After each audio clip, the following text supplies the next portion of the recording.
So in Japanese culture, it's a rarity where people do things like what I'm about to talk about, because normally everybody just kind of stays to themselves. If they do talk about other people or other products, they praise it. They rarely criticize. It's only like the older people like Miyazaki or Tomino from, the Gundam franchise. It's a rarity aside from those type of people that they actually go and say things about like other actors or anything like that. But apparently the voice actress, the Japanese voice actress for Goku, is not pleased with modern day acting. She is not. And over there in Japan, in case you don't know, their voice actors are pretty much like our actors over here as far as celebrity status. So the fact that she came out and said something like that is kind of like Halle Berry talking about the way Angelina Jolie acts and shit like that. It's on that status over there because they're highly regarded, the voice actors over there, because anime is humongous over there and anime is their main thing that they're proud of. Let's read the article and then we'll talk. Appearing in 1963's Astro Boy, then playing major roles in 65's Obake no Kyutaro, 66 Sally the Witch, and 68's Get Get Get no Kitaro, 79-year-old voice actress Masako Nozawa's career has spanned the entire history of TV anime, and she's still active in what is arguably her best known role, Dragon Ball's Goku. With that perspective, Nozawa isn't entirely impressed with the state of her craft. Speaking to Fumi Hirano, essayist and the voice of Loom Invader in the classic adaptation of Rumiko Takahashi's Urusei Yatsuru for an Otokoto feature on the legendary voice actor, Nozawa observed, "Modern voice actors just watch anime and copy what they hear, so what they do sounds like a copy of a copy of a copy. As a result, the depth and breadth of anime voice acting is dwindling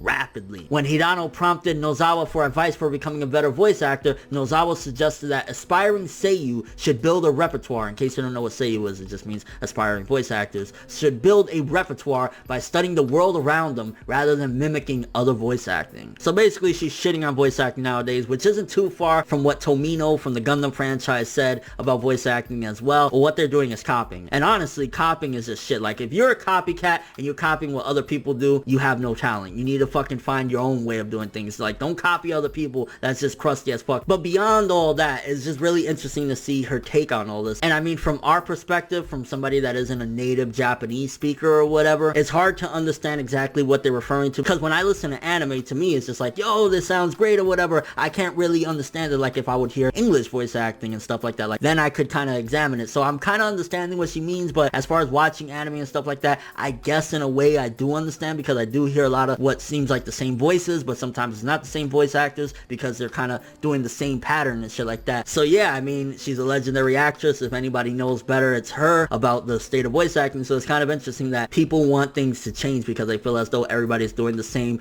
type of acting and they're copying everybody else, and they need to kind of just do something original. Let me know what you guys think about this. First of all, how do you feel about the voice actress for Goku, 79-year-old, coming out and kind of slamming the voice acting industry and saying that majority of these people are just copies of copies of copies? And also, coincidentally, at the same time, the English voice actor for Goku, Sean Schimmel, on Twitter said something that's unrelated to this, but seemingly he said that soon he will be leaving social media, potentially permanently, because of other things that he'll explain later. So I'm kind of curious what's going on there. I mean, hopefully everything's alright with him. I wish him the best, but we'll see what happens. But thanks for watching. Hope you enjoyed. If you liked anything I had to say or enjoyed the video, drop me a like. I'd greatly appreciate it. And if you want more from me, make sure to subscribe, follow me on Twitter, Instagram, and stalk my Facebook to get more when the video ends. I'm ForneverWorld, and as always, people, have an awesome day.